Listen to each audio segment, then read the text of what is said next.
Hello everyone, welcome to my YouTube channel. This is me Tanu. I hope you all are doing well. In this video, we will study about esophageal varices, and in my previous video, I have explained about liver cirrhosis in detail. You can also check that video. So guys, without any further delay, let's start the video. So first of all हम पढ़ेंगे कि oesophageal जो varices होते हैं उसकी definition क्या होती है, ये होता क्या है.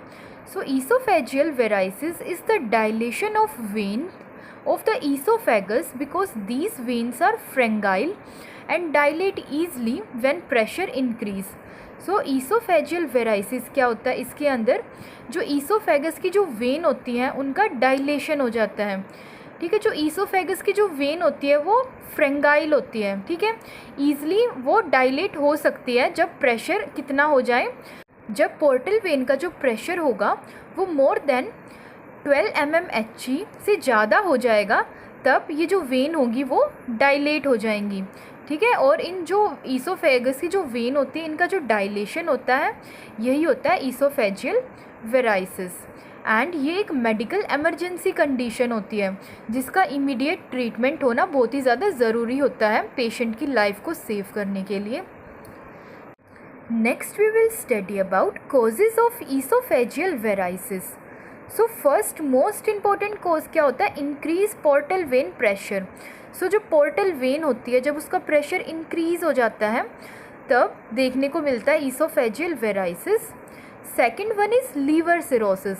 सो लीवर सिरोसिस को मैंने डिटेल में प्रीवियस वीडियो में एक्सप्लेन किया है, you can check that video. And liver cirrhosis के अंदर क्या होता है, जो लीवर के जो सेल होते हैं वो डैमेज हो जाते हैं, जैसे हेपेटोसाइट्स हो गई, कूफर सेल हो गई, ये डैमेज हो जाते हैं. स्कार फॉर्मेशन हो जाता है और उस स्कार फॉर्मेशन की वजह से जो पोर्टल वेन होती है उसमें ऑब्स्ट्रक्शन हो जाते हैं. एंड पोर्टल वेन में ऑब्स्ट्रक्शन की वजह से जो ब्लड होगा, जो पोर्टल वेन का जो ब्लड होगा उसका बैक फ्लो देखने को मिलता है. ठीक है, सो नेक्स्ट कॉज होगा इसके बाद अल्कोहल.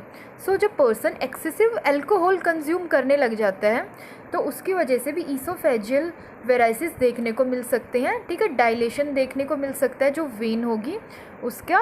एंड अल्कोहल का ज़्यादा कंजप्शन करने से मोस्टली जो लीवर सिरोसिस होता है वो देखा जाता है. अब अल्कोहल का ज़्यादा कंज्यूम करेगा तो लीवर सिरोसिस के ज़्यादा चांसेस होते हैं. एंड लीवर सिरोसिस की वजह से भी ईसोफेजियल वेराइसिस हो सकता है. मीन्स जो ईसोफेजियल वेराइसिस होती है ये मोस्ट डेंजरस कॉम्प्लिकेशन होती है लीवर सिरोसिस की. Fourth cause is hepatotoxins. Next है हेपेटोटॉक्सिन्स. सो हेपेटोटॉक्सिन्स जैसे कुछ ड्रग होती है, हेपेटोटॉक्सिक ड्रग जैसे मेथोट्रेक्सेट हो गई, टेमोक्सीफेन हो गई, एमोक्सिसिलिन हो गई, ये कुछ ड्रग होती हैं जो कि ईसोफेजियल वेराइसिस को कॉज कर सकती हैं. Next cause is Budd Chiari syndrome. So इस सिंड्रोम को भी मैंने प्रीवियस वीडियो में लीवर सिरोसिस के अंदर डिटेल में एक्सप्लेन किया है. इसमें होता क्या है, इसमें जो हेपेटिक वेन होती है 2 और मोर देन 2 जो हेपेटिक वेन होगी वो ब्लॉक हो जाती है. वो ब्लॉक क्यों होती है, क्लॉट फॉर्मेशन की वजह से वो ब्लॉक हो जाती है इसके अंदर. सो इस सिंड्रोम की वजह से भी देखने को मिल सकता है oesophageal varices. Next we will study about pathophysiology of esophageal varices. So pathophysiology में क्या होगा, जैसे ही पोर्टल वेन का प्रेशर इंक्रीज़ होगा, मोर देन 12 mmHg से ज़्यादा होगा, तो क्या देखने को मिलेगा, जो ईसोफेगस की जो वेन होगी उनका डायलेशन हो जाएगा. ठीक है, जिसको क्या कहते हैं, esophageal varices. If red spot seen in endoscopy over the dilated vein it will show that vein is near to burst. अगर जब एंडोस्कोपी करते हैं ईसोफेगस जो वेराइसिस होता है उसको डायग्नोज करने के लिए, अगर एंडोस्कोपी में रेड कलर के स्पॉट्स देखने को मिलते हैं जो डायलेटेड वेन होती है ईसोफेगस की उसके ऊपर, तो ये शो करता है कि जो वेन होगी ईसोफेगस की वो बर्स्ट होने वाली है. ठीक है, pressure in the when continue, अगर प्रेशर कंटिन्यू रहा ऐसे ही वेन के अंदर तो क्या होगा, रप्चर हो जाएगा ईसोफेगस जो वेन होगी उसका, ईसोफेजियल वेन का रप्चर हो जाएगा। एंड ये एक मेडिकल इमरजेंसी कंडीशन होगी अगर रप्चर हो गया तो, जिसकी वजह से हैमरेज अक्कर हो सकता है। नाउ हैमरेज की वजह से बहुत ज़्यादा ब्लड लॉस होगा एंड उस ब्लड लॉस की वजह से हाइपोवोलेमिक शॉक में जा सकता है पेशेंट। सो ये तो थी पैथोफिजियोलॉजी ईसोफेजियल वेराइसिस की। Next we will study about sign and symptom of esophageal varices. So mainly दो चीज़ों से रिलेटेड साइन एंड सिम्टम देखने को मिलते हैं। एक तो ब्लीडिंग से रिलेटेड, क्योंकि इसमें हैमरेज के चांसेस रहते हैं जब अगर रप्चर हो जाए ईसोफेजियल वेन तो, एंड दूसरा हाइपोवोलेमिक शॉक से रिलेटेड सिम्टम्स देखने को मिलेंगे। ठीक है, हैमरेज की वजह से अक्कर हो सकता है हाइपोवोलेमिक शॉक। सो ब्लीडिंग से रिलेटेड क्या क्या देखने को मिलेंगे, हेमेटेमेसिस देखने को मिल सकता है, मीन्स ब्लड इन वॉमिटिंग देखने को मिल सकता है, हीमोपटाइसिस देखने को मिल सकता है, blood in sputum. Third, melena देखने को मिल सकता है। सो मेलेना क्या होता है, ये अंदर जो अपर जीआई का जो ब्लड होगा वो अपीयर होता है स्टूल के अंदर, ये डार्क अकल्ट होता है। ठीक है, ये जो अपीयर होगा। बट जो हेमेटोचीजिया होता है ये लोअर जीआई का ब्लड होता है जो कि स्टूल में अपीयर होगा। ठीक है, एंड वो फ्रेश ब्लड होता है। बट जो मेलेना होगा ये होगा अपर जीआई का ब्लड। नेक्स्ट, हाइपोवोलेमिक शॉक से रिलेटेड कुछ साइन एंड सिम्टम देखने को मिलेंगे, जैसे टेकिकार्डिया देखने को मिलेगा, जो पेशेंट का जो पल्स रेट होगा वो इंक्रीज़ हो जाएगा। ठीक है, ये सिम्टम्स होते हैं हाइपोवोलेमिक शॉक के। हाइपोटेंशन देखने को मिलेगा, रेस्टलेसनेस देखने को मिलेगा, डायफोरेसिस होता है एक्सेसिव स्वेटिंग देखने को मिलेगी। नेक्स्ट, इसमें कन्फ्यूज़न देखने को मिलेगा। ये तो थे कुछ sign and symptom. Next we will study about diagnosis of esophageal varices. So oesophageal varices को कैसे डायग्नोस किया जा सकता है। सो कन्फर्मेटरी टेस्ट तो एक ही होता है इसके लिए, इसको कन्फर्म करने के लिए, वो होता है एंडोस्कोपी। ठीक है, एंडोस्कोपी पर अगर करेंगे तो अगर रेड स्पॉट्स देखने को मिलेंगे, एंडोस्कोपी करेंगे जो डायलेटेड वेन होंगी उनके ऊपर, ठीक है, तो इसका मतलब होगा कि जो वेन होगी वो नियर टू बर्स्ट है। ठीक है, मीन्स फटने वाली है, बर्स्ट होने वाली होगी वेन। एंडोस्कोपी इसको कंफर्म करती है। एंड नेक्स्ट कुछ अदर होते हैं, जैसे ब्लड इन्वेस्टिगेशन करेंगे तो एचबी का अमाउंट कम देखने को मिलेगा क्योंकि ब्लीडिंग देखने को मिलती है इसमें। ठीक, नेक्स्ट एक्सरे किया जाएगा, सीटी स्कैन किया जाएगा। एंडोस्कोपी तो बता ही दिया मैंने कि कंफर्मेटरी होता है। Next is barium swallow. So barium swallow में क्या किया जाता है, इसके अंदर बैरियम सल्फेट नाम का एक सॉल्यूशन होता है, वो पिलाया जाता है पेशेंट को। वो कोट कर देता है अपर जीआई के जो ऑर्गन होंगे उनको कोट कर देगा एंड वो एक्सरे में अच्छे से विजिबल होंगे फिर।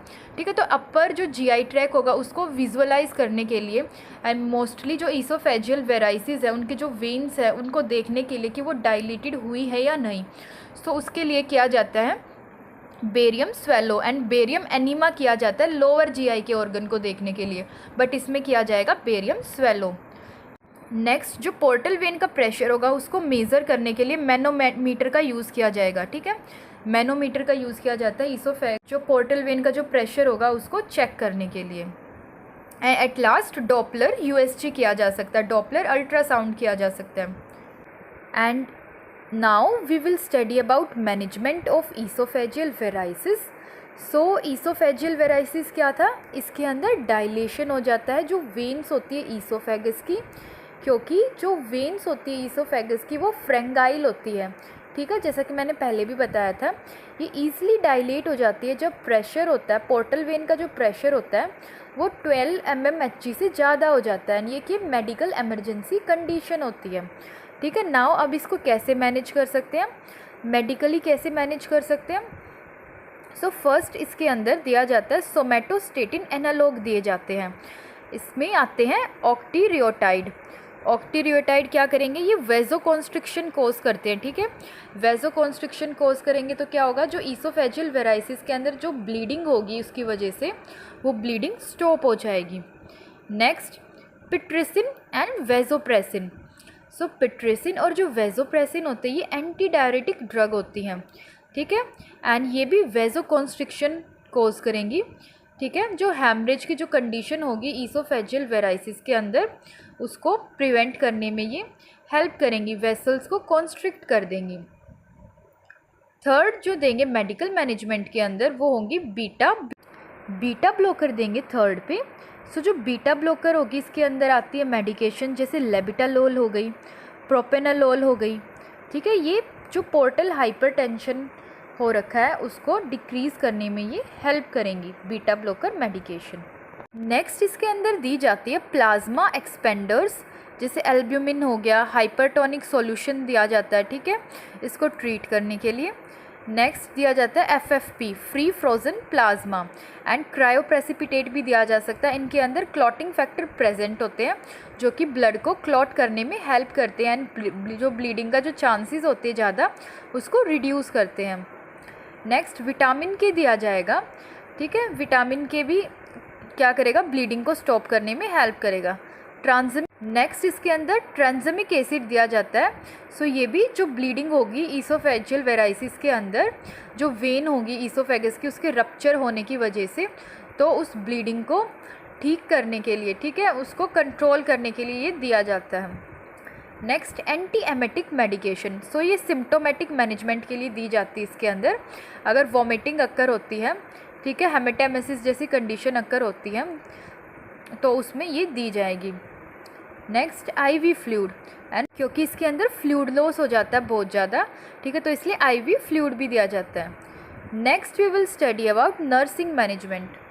सो नर्सिंग मैनेजमेंट कैसे की जाएगी, फर्स्ट होगा इसमें मॉनिटर वाइटल।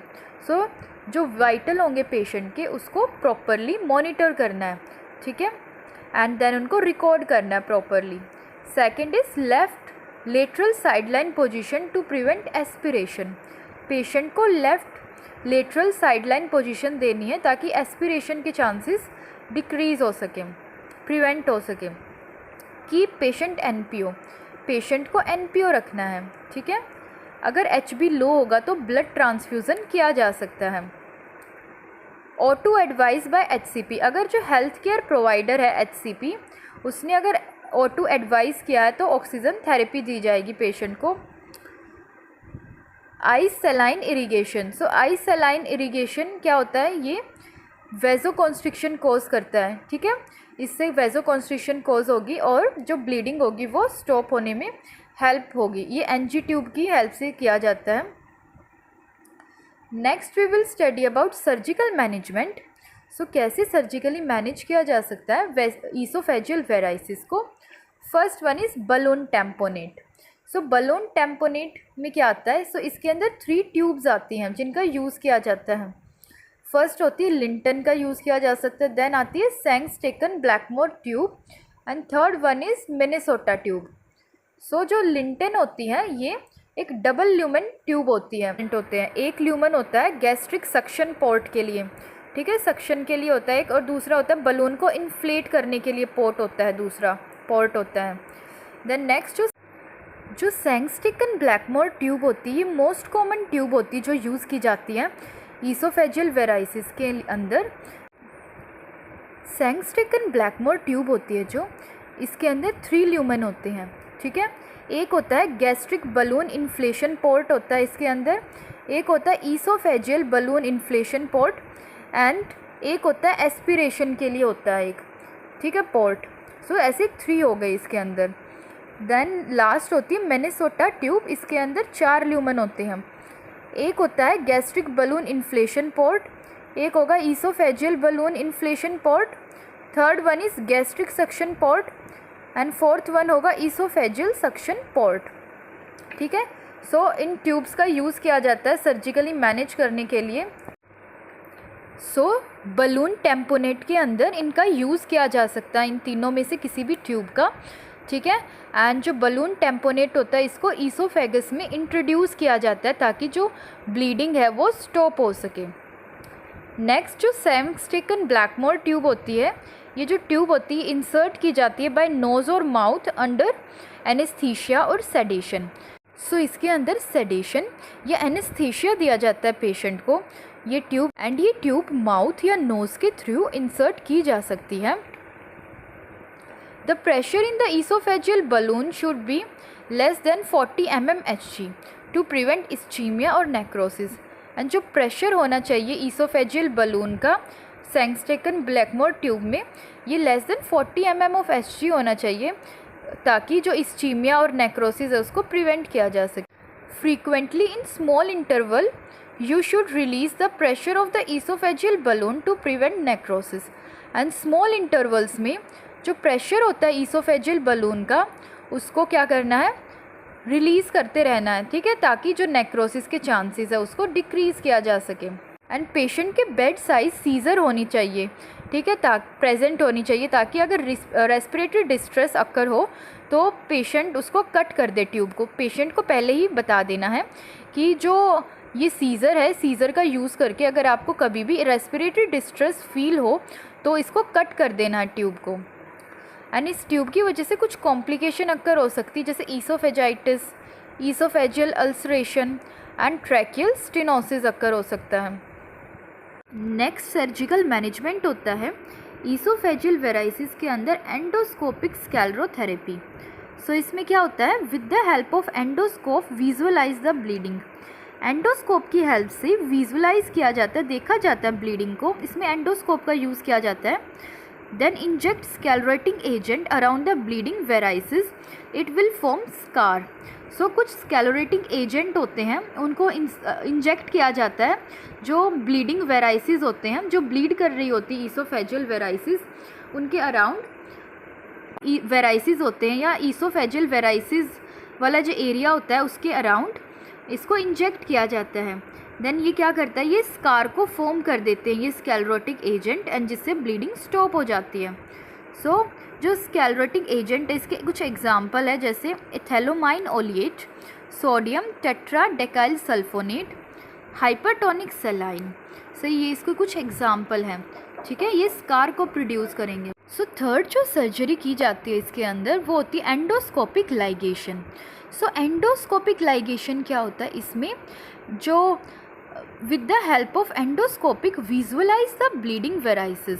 सो एंडोस्कोप की हेल्प से जो ब्लीडिंग वेराइसिस होगा उसको ऑब्जर्व किया जाता है, ठीक है, ऑब्जर्व करके देन जो वेन होगी उसको टाई किया जाता है, जो स्टेराइल सिलिकॉन रबर बैंड होता है, ठीक है, इसके अंदर सिलिकॉन स्टेराइल रबर बैंड होता है, उसका यूज़ किया जाता है जो ईसोफेजियल जो वेराइसिस वाली वेन होगी उसको टाई करने के लिए।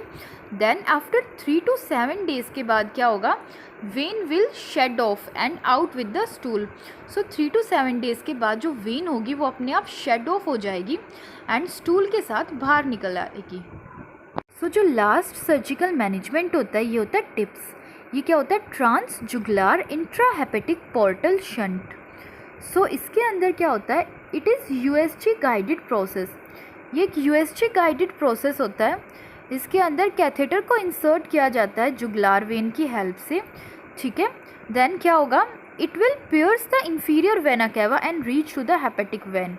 जो जुगुलार वेन में जो कैथेटर इंसर्ट किया गया था वो पियर्स कर देगा, ठीक है, वो इंफीरियर वेना कैवा से पास होते हुए वो हेपेटिक वेन में रीच कर जाएगा।